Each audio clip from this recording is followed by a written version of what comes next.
مجاہد ملت مولانا عبدالستار خان نیازی 1 اکتوبر 1915 کو عیسیٰ خیل میاں والی کے ایک زمیندار گھرانے میں پیدا ہوئے۔ آپ نے صرف 13 سال کی عمر میں ہی میٹرک کا امتحان اعلیٰ نمبروں کے ساتھ پاس کیا اور پھر دین سے شغف کے باعث قرآن پاک، حدیث و فقہ، سیرت، اسلامی تہذیب و تمدن اور اسلامی تحریکات کے موضوعات پر 2 سال میں کورس مکمل کیا۔ نوجوان عبدالستار خان علامہ محمد اقبال اور قائد اعظم محمد علی جناح سے انتہائی متاثر تھے اور مسلم قوم کی حالت زار پر فکر مند رہتے تھے۔ دور طالب علمی میں ہی آپ کی شخصیت منفرد تھی۔ بقول سعدی بزرگی با عقل است نہ با سال، بزرگی عقل سے ہے نہ کہ عمر سے۔ 1936 میں پنجاب اسٹوڈنٹ فیڈریشن کی سازشوں اور نومبر 1936 کے جلسے کے بعد نوجوان عبدالستار خان نے اپنے ساتھیوں حمید نظامی، عبدالسلام خورشید، انوار الحق اور میاں محمد شفیع سمیت دیگر اقبال و قائد کے سپاہیوں سے کہا کہ ہم مسلمان طلباء کے لیے ایک الگ تنظیم بنائیں گے۔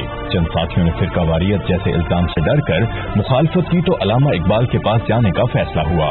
جاوید منزل میں علامہ اقبال نے ملاقات کے دوران فرمایا کہ یہ لڑکا ٹھیک کہتا ہے، میں تمہارے ساتھ ہوں، تم الگ اپنی جماعت بناؤ۔ 1937 میں پنجاب مسلم اسٹوڈنٹ فیڈریشن کی بنیاد پڑی۔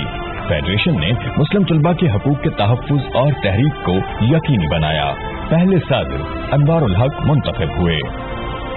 1939 میں مسلم اسٹوڈنٹ فیڈریشن کے صدر عبدالستار خان نیازی نے پنجاب کے طلباء کی طرف سے تیار کردہ خلافت پاکستان اسکیم بھی قائد اعظم کو پیش کی اور میاں محمد شفیع کے ساتھ مل کر پاکستان کیا اور کیسے بنے گا کے عنوان سے ایک کتاب بھی لکھی۔ 23 مارچ 1940 تک مسلم اسٹوڈنٹ فیڈریشن پورے پنجاب میں پھیل چکی تھی۔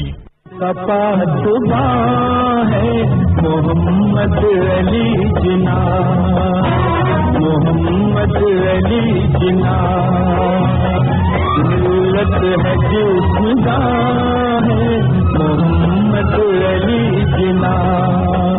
لاہور موٹو پارک میں مسلم لیگ کے اجلاس میں آل انڈیا مسلم اسٹوڈنٹ فیڈریشن نے ہراول دستے کا کام کیا اور طلباء کی بڑی تعداد نے شرکت کی۔ قائد اعظم کے ہم آواز نوجوانوں کو قائد اعظم نے قوم کا مستقبل اور آزادی کی تحریک کی روح قرار دیا۔ 1944 تک مولانا عبدالستار خان نیازی قائد اعظم محمد علی جناح کے بہت قریب آ چکے تھے اور وہ ان کے پیغام کو طلباء کی تحریک سے عام کر رہے تھے۔ 1946 میں قائد اعظم نے آپ کو میاں والی سے ٹکٹ دیا اور 31 سال کی عمر میں پنجاب اسمبلی کے رکن منتخب ہوئے اور 25 فروری 1947 کو سول نافرمانی تحریک کے دوران گرفتار ہوئے۔ قیام پاکستان تک وہ ایک متحرک نوجوان اور مسلم اسٹوڈنٹ فیڈریشن کے ایک عظیم رہنما بن چکے تھے۔ قیام پاکستان کے بعد 1951 میں پنجاب اسمبلی کے رکن رہے۔ 1953 میں انہوں نے تحریک تحفظ ختم نبوت میں انتہائی فعال کردار ادا کیا اور مارشل لا کے دوران فوجی عدالت نے سزائے موت سنائی جو 14 سال کی سزا میں بدل دی گئی اور پھر عدالت نے 2.5 سال بعد آپ کو رہا کر دیا۔ اس کے بعد آپ نے عوامی اسلامی خدمات و ختم نبوت کے تحفظ کے لیے اپنی زندگی وقف کر دی۔ 1970 میں جمعیت علماء پاکستان میں شمولیت اختیار کی، اس کے جنرل سیکرٹری اور صدر رہے۔ 1988 اور 1990 کے عام انتخابات میں وہ قومی اسمبلی کے رکن منتخب ہوئے۔ 1994 سے 1999 تک سینٹ آف پاکستان کے رکن رہے۔ آپ وفاقی وزیر بلدیات اور مذہبی امور بھی رہے۔ MSF کے بانی رکن اور قائد کے سپاہی، معروف سیاستدان، عالم دین، مصنف اور تحریک پاکستان کے مجاہد مولانا عبدالستار خان نیازی کو اقوام عالم میں مسلم رہنما قدر کی نگاہ سے دیکھتے تھے اور اقبال و قائد کے اس سپاہی نے مجاہد ملت ہونے کا ثبوت دیا اور آخری وقت تک پاکستان کے فلاح اور ملت کی بہتری کے لیے کوشاں رہے۔ مولانا عبدالستار خان نیازی 2 مئی 2001 کو عارضہ قلب کی وجہ سے خالق حقیقی سے جا ملے۔ آپ کی آخری آرام گاہ مجاہد ملت کمپلیکس روکھڑی موڑ میاں والی میں موجود ہے۔